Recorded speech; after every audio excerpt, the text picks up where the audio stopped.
Welcome to episode 9 of traders selling their ass on Instagram as if it's OnlyFans. Today's guest, I never thought I'd have to make a video of because I thought it was completely obvious, but clearly it's not because people are super gullible. Today's feature is SCI, and guess who promotes him on a daily basis or a weekly basis?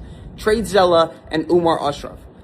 Can we see the connection together, guys? Well, let's go into more detail. Well, the first comments I'm going to see is he doesn't sell anything. He doesn't have a course to sell.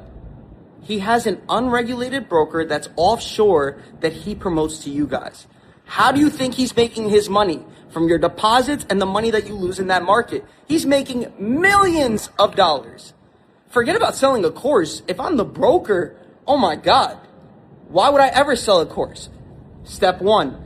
Step 2, if I had $100 million to my name, if you had $100 million to your name, would you keep $100 million in an unregulated broker that's offshore that can possibly vanish at any moment?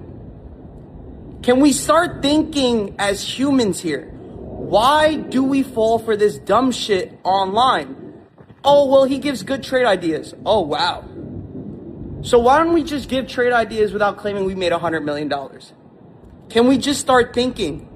He keeps $100 million in an unregulated broker offshore. He makes money from you guys when you deposit into this unregulated broker offshore. How about this?